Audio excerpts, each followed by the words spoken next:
qual que é a diferença entre preservação e conservação? Ah, isso dá bastante confusão. Aí É. também, né? E a primeira coisa que você tem que lembrar é que, de novo, as pessoas são livres, né, para definir esses conceitos Uhum, como lhes parece mais conveniente na sua área. Mas dentro de cada área tem os seus jargões mais ou menos pré-definidos. Então, assim, dentro da biologia da conservação, a gente diferencia a preservação da conservação pela postura, e essa postura é fundamentalmente ética, né? É como as pessoas veem o mundo. uhum, Então, na postura preservacionista, a ideia é você manter áreas intactas, com a menor influência humana. E uhum, dentro de uma visão de que a influência humana ela é sempre negativa, então é a ideia do impacto. uhum, Bom, se a presença humana é entendida nessa perspectiva do impacto, então o que você quer é eliminar esse impacto. Isso significa tirar a influência das pessoas, tirar as pessoas daquele lugar. Então a ideia é um pouco policialesca, sabe? É botar uma cerca e um uhum, guarda, né? Aqui uhum, ninguém entra, aqui ninguém toca, aqui ninguém tira. Então essa é a ideia da preservação. A ideia da conservação ela é mais complexa um pouco. Ela não entende a presença humana só nessa perspectiva do impacto negativo, né? Entende assim essa relação com a natureza como multifacetada. Então assim a gente tem necessidade desse contato com a natureza. A uhum. natureza proporciona benefícios, a gente precisa dela, assim como ela precisa da gente. Tem muitas áreas que, sem presença humana, hoje, na situação em que elas se encontram, elas tendem à degradação, não à conservação. Uhum, E a uhum. presença humana, Verdade. ela é assim, ela tem um sentido duplo, né? Ela pode ajudar a conservar a natureza e a natureza ajuda a gente também, né? Uhum, E, então a presença humana não tem que, ela tem que ser administrada, né? Não retirada. uhum. E essa é a visão diferente, né, entre os conservacionistas, no sentido mais estrito, e os protecionistas, no sentido mais estrito. Uhum. Você sabe que eu vejo, Demetrio, desde criança, né, eu cresci muito, meu avô tinha uma chácara aqui perto de São Paulo, e indo para o meio do mato, e o pessoal que trabalhava lá ia para o mato, às vezes, para caçar, ou para pescar, ou para fazer as atividades lá que o pessoal das comunidades ali faziam, né? E eu acompanhava, eu sempre gostei de pescar desde novo, e, e eu vejo, cara, que as pessoas que têm essa relação, né, com a natureza, elas estão muito mais e conhecem mais e estão lá dentro, são muito mais propensas a conservar aquilo de alguma maneira, né? E às vezes eu vejo uma desconexão muito grande da pessoa que não tem esse contato, seja por meio de um turismo ecológico, de uma pesca, como eu gosto de fazer, esse tipo de coisa. É, e acho que acabam tendo algumas ideias, pelo menos no meu ponto de vista, um pouquinho fora da realidade, assim, do que é conservação. Então, viajando para fora, assim, eu vejo como é que a conservação é feita, é bem diferente do que é feito no Brasil. Eu vejo no Brasil mais essa tendência, não sei se você concorda comigo, de cercar um lugar e não deixar ninguém entrar, né? Sim, a postura brasileira dominante, né, é a protecionista. E Uhum, isso tem razões históricas aí, a gente pode até discutir isso, se for o caso, claro. mas sim, essa postura, de certa forma, assim, todo mundo no planeta foi protecionista em algum momento. E, Uhum, a proposta conservacionista ela é mais recente e não se estabeleceu ainda, né, como pensamento dominante aqui no Brasil. E uhum, atualmente, uma das dificuldades disso é que, claro, o Brasil é um país predominantemente urbano, mais de 80% da população é urbana. uhum, Então, assim, vive bastante alienada, né, dessas relações diretas com a natureza. uhum, A relação com a natureza ou ela é mediada pela máquina, né, então é via internet, né, uhum, que é o que já é uma alienação, né, uhum. então forma uma ideia assim mais idílica, né, ou Romantizada. então assim essa alienação é difícil você construir uma visão coerente distanciado dessa forma.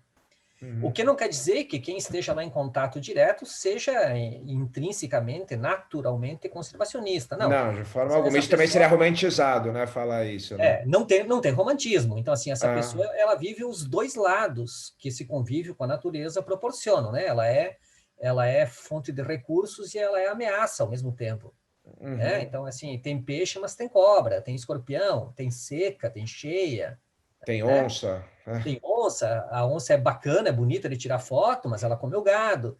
Aham. Então, assim, essas duas dimensões, elas existem, não tem como separar. A natureza não tem só um lado, né? Não é nem só Uhum. boa, nem só má.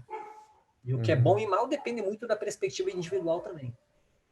Né? E, e me diz uma coisa, é, a gente, agora falando um pouco de manejo, por exemplo, a gente tem algumas questões no Brasil, né, por exemplo, espécies invasoras, vamos dizer, o javali é uma espécie invasora, então a caça dele é liberada para esse tipo de controle. Mas eu conversando com uma pessoa que mexe com isso, um cara de biologia, ele falou que só a caça não adianta, né?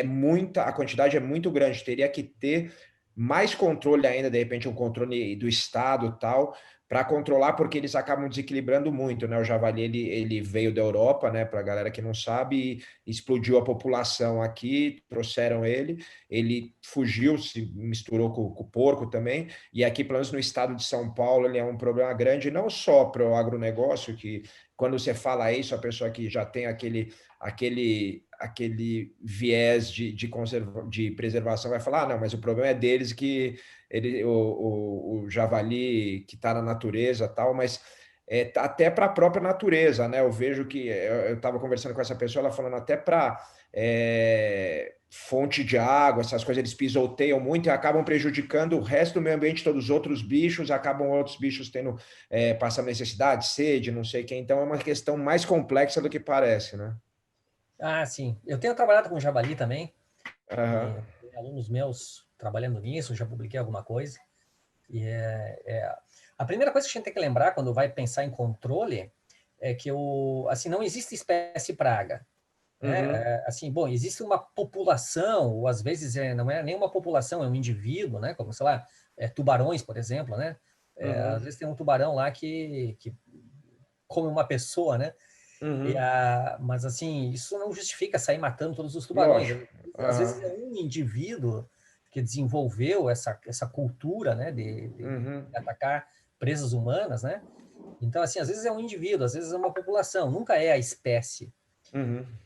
E essa população ou esse indivíduo, ele está causando um dano. Quer dizer, assim, a nossa cabeça tem que estar focada no dano, né? Qual é o problema? Então, assim, bom, o javali está causando. O javali é uma espécie praga? Não. Né? Assim, qual é o problema? O problema é a água, né? E tá Uhum. bem. Então, assim, está faltando água, mas aí a gente vai olhar para a falta d'água.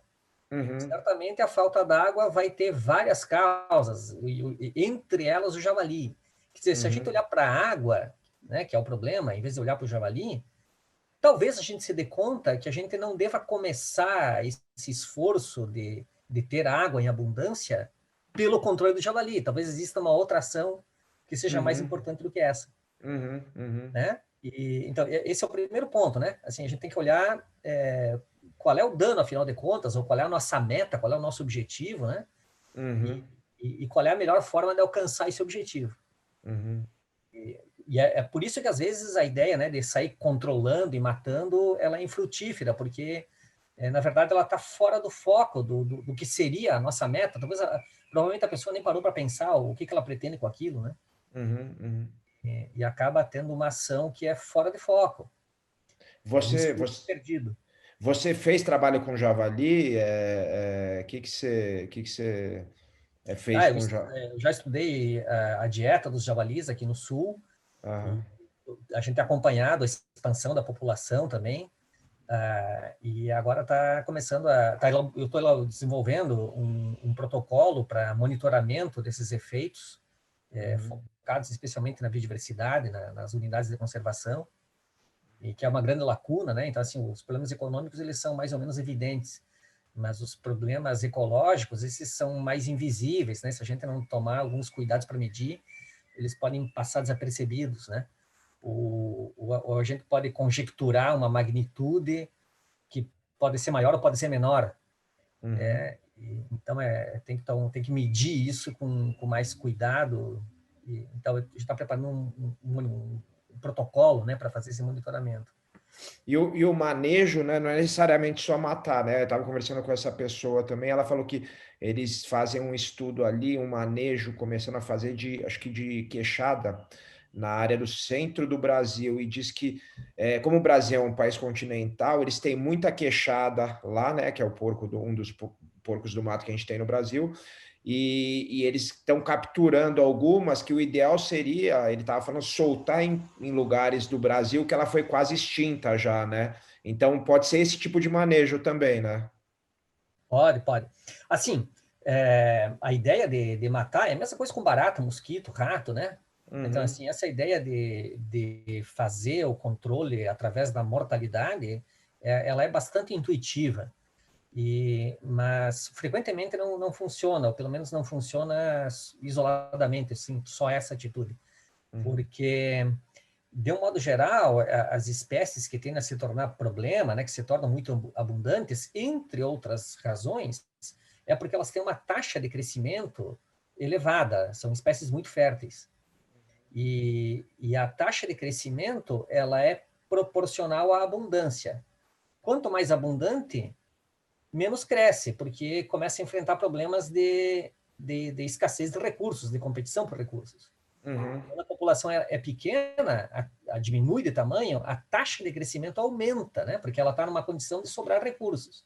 Uhum. Então, à medida que você mata, você coloca a população numa situação que, para ela, em termos de crescimento, é ideal.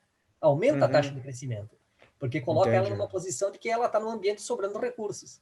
Uhum. Né? E aí cresce de novo, aí Aí é cresce de assim. novo. Né? Então, É, assim, à medida que a população diminui de tamanho, o esforço de mortalidade tem que aumentar. Só uhum. que quando a população diminui, começa a ficar mais difícil encontrar os indivíduos. Matar os Uhum. pequenos é fácil, né? Uhum. Uhum. Então, assim, é uma conta difícil de resolver. Vai ficando cada vez mais difícil à medida que a população diminui.